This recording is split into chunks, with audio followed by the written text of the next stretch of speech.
Yeah, mic on, watch me, zone in. Queenie talk slick, let the show begin. Movies, music's real talk, the mix. Throwing gems while I'm breaking down flicks. Crown up high, you know what it mean. Culture, comedy, and everything in between. Hit play, sit back, it's a whole new scene. Bow to the vibe, it's the reign of Queenie.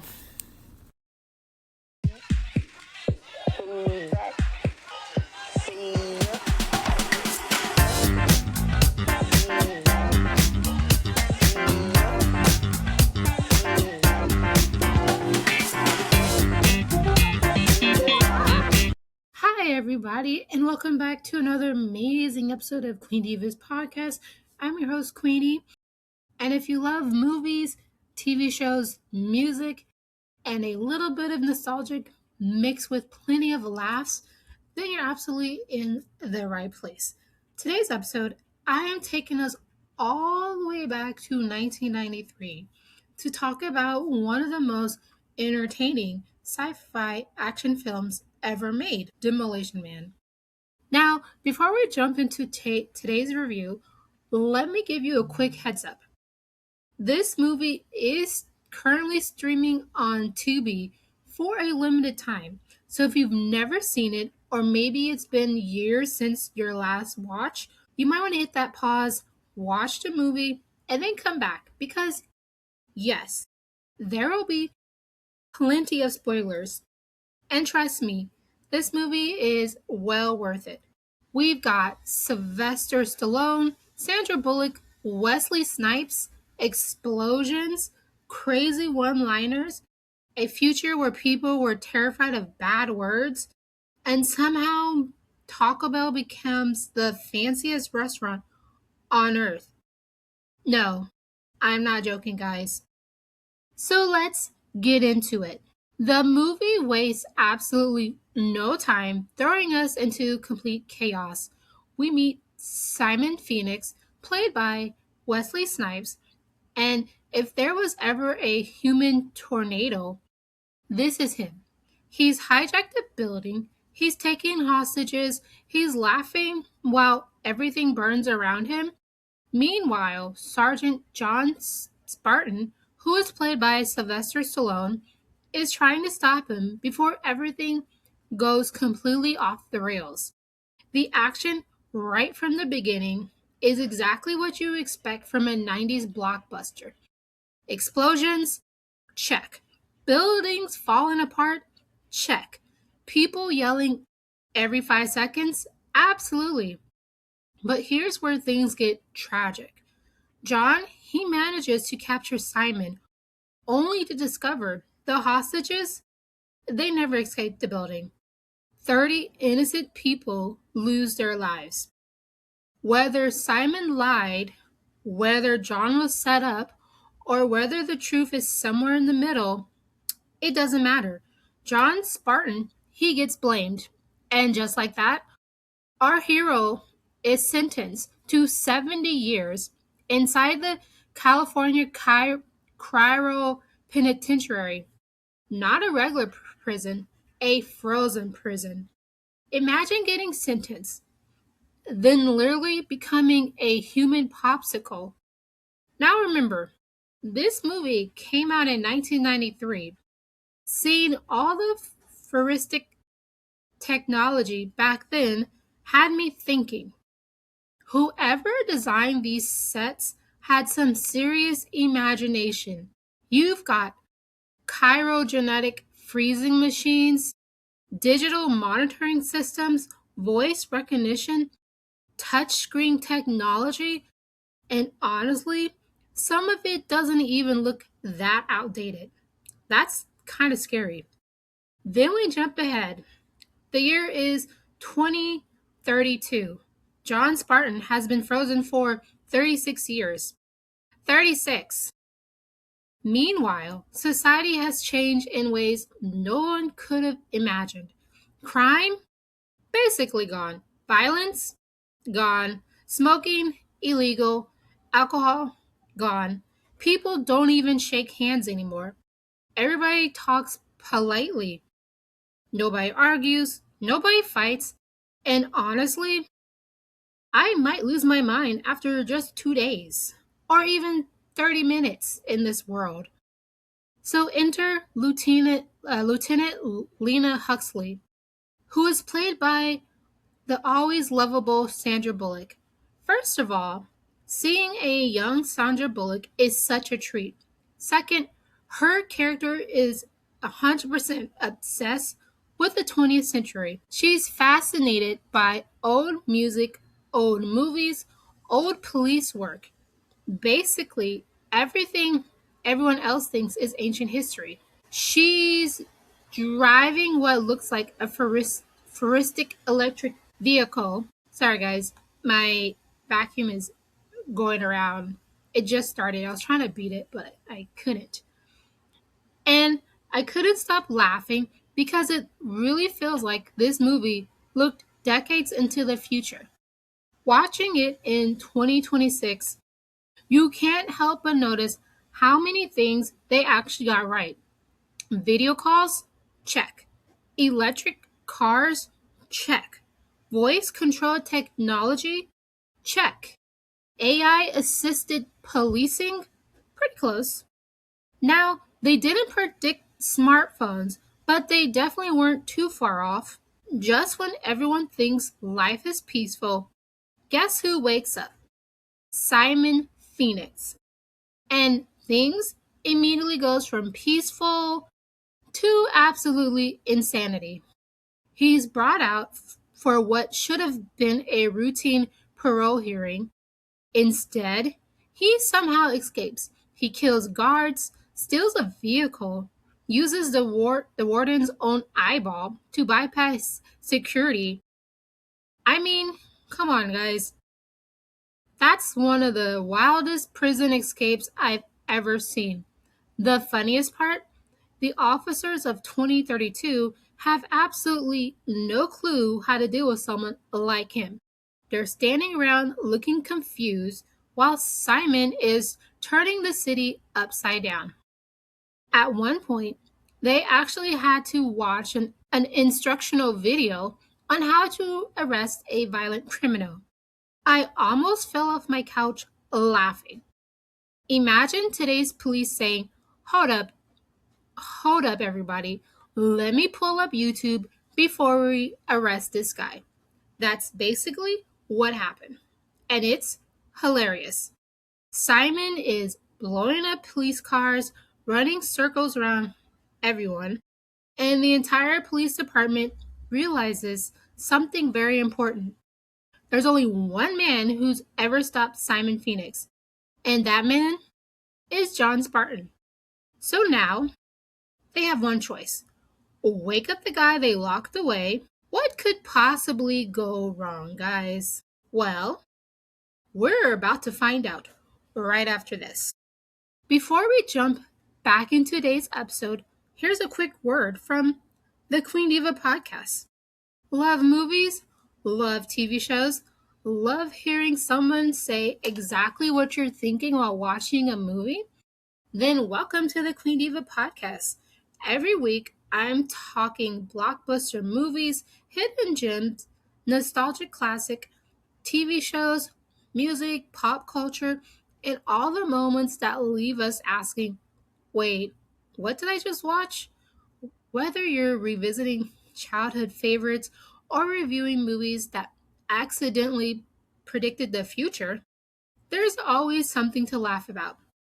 So don't forget to follow the Queen Diva on Spotify, subscribe on YouTube, and join the conversation on Instagram.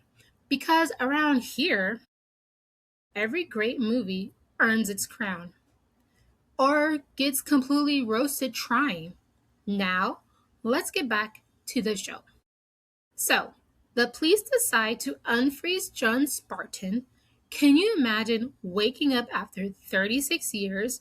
Your favorite restaurants are gone, your friends are older, your family is gone, and somehow people are getting tickets for saying bad words. Yes, you heard me correctly, guys. The second John wakes up, he starts talking exactly like, well, John Spartan. Every other sentence has a curse word. And every time, beep, a little machine spits out a violation ticket. John, he isn't even bothered anymore. I was dying laughing.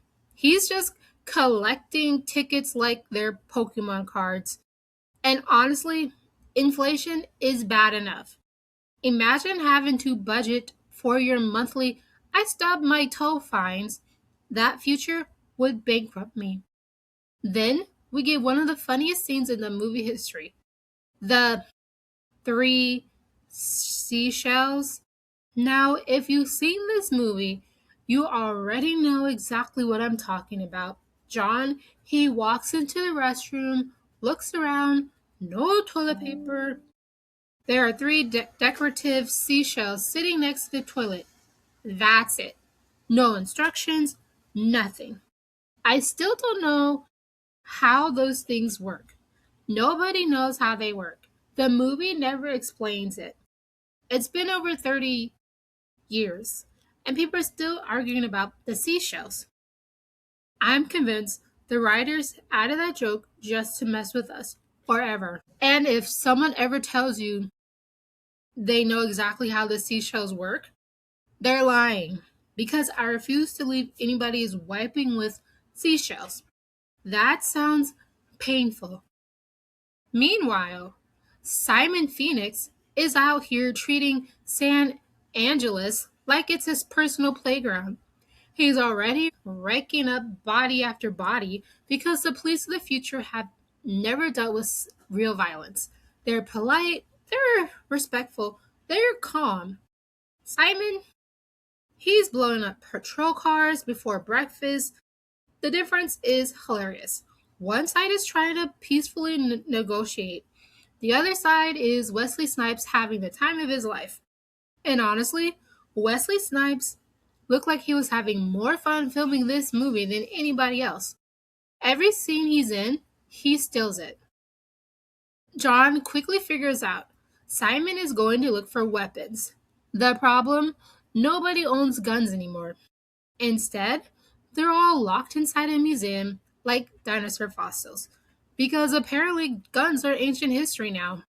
So John tells everyone, stay back. The future officers ignore him. And what happens? Exactly what John predicted. Simon grabs an innocent bystander, throws him through the display case, smashes the glass, and suddenly he's armed to the teeth. I couldn't help but laugh. This whole city spent decades creating the perfect, peaceful society and forgot one important detail. Some people don't care about the rules. The museum fight. Now this is where the movie really starts cooking. John and Simon finally face each other again. It's like watching two heavyweight boxers who have been waiting 36 years for the rematch. There's punches, explosions, flying kicks, broken glass, classic 90s action. Meanwhile, the future police officers are standing around looking completely traumatized. They're probably thinking, people used to fight like this? Yes. Yes, they did. And honestly, compared to some action movies today, these scenes still hold up really well. They're practical, they're messy, you really feel every hit. No endless CGI, just Stallone and Wesley Snipes beating each other up. But while all this chaos is happening, there's another character quietly pulling strings. Dr. Raymond Cactus. At first, he seems like the calm, intelligent leader trying to protect society, but something just feels off. Why did Simon suddenly know how to use all this futuristic technology? How did he wake up with skills he shouldn't have? Why couldn't he kill Cactus when he had the chance? Those questions started piling up. And trust me, the answer makes this story even crazier. Then comes one of the funniest reveals in the entire movie. John, Lane, and Dr. Cactus go out for dinner. Where do they go, guys? Taco Bell. Not just Taco Bell, but fancy Taco Bell. There's white tablecloths, piano music, people dressed like they're attending a royal banquet. I could not stop laughing. The movie explains that after the franchise wars, Taco Bell was the only restaurant chain left standing. Imagine trying to explain that to somebody today. There's no burgers, no pizza, no barbecue, no Chick fil A or McDonald's, just Taco Bell. 24 hours a day, 365 days a year. Now, don't get me wrong, I do enjoy Taco Bell every now and then. But if that's the only restaurant left, well, we're gonna have a serious problem. Although, if this movie taught me anything, maybe I should stop underestimating Taco Bell. Apparently, they win wars and stomachs if you know, you know. And when dinner seems normal, everything changes. People begin rushing into the restaurant. A group of underground rebels, they storm in. Suddenly, the perfect society starts showing its cracks because underneath all the clean streets, perfect manners, and endless rules, there are people who've been forgotten.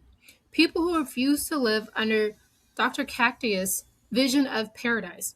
And that's when I realized this movie isn't about action, it's about a bigger question. Is a perfectly safe world really worth it if you've lost your freedom? Now, that's something to think about. Now, welcome back to more of this chaos. If you made it this far, we've survived cryogenic prisons, exploding police cars, mystery seashells, and somehow ended up eating gourmet Taco Bell. Only this movie could make all of that happen in less than an hour. But here's where the story takes a turn.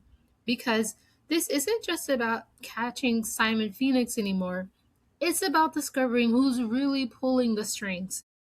After the restaurant attack, John starts noticing something doesn't add up. Simon Phoenix has been acting like someone gave him a cheat code. Think about it. This man has been frozen for 36 years, yet somehow he wakes up already knowing how to operate futuristic weapons, vehicles, security systems, and computers? How? That shouldn't even be possible. So John begins digging deeper, and every answer leads back to one man, Dr. Raymond Cactus. The same guy who's been smiling, making speeches, and acting like the savior of San Angeles. You know that feeling when someone in a movie is just a little too nice? Yeah, that's Dr. Cactus. Meanwhile, Lelena Huxley comes to become one of my favorite characters. Sandra Bullock absolutely shines in this movie. She starts off as this overly cheerful officer who follows every rule. But the more time she spends with John, the more she realizes maybe every rule isn't meant to be followed. Maybe questioning authority isn't always a bad thing. And honestly, watching her slowly become more confident is one of the best character arcs in this movie. Now, let's talk about one of the funniest and weirdest scenes. John spends the night at Lena's apartment. First of all, that apartment is the definition of futuristic. The doors slide open automatically. Everything responds to voice commands. The furniture looks like it belongs on a spaceship. And then Elena introduced what they're considered romance. She places a strange headset on both of their heads, Apparently, in 2032, people don't kiss, they don't hug, they definitely don't exchange bodily fluids. Instead, they connect mentally through virtual reality. John's face says everything, and my face said it too. He's basically thinking, oh, you gotta be kidding me. I was laughing so hard because his reaction was exactly what mine was. He immediately says, can't we just kiss? And Lelena looks absolutely horrified. Imagine trying to explain to someone that kissing is considered disgusting.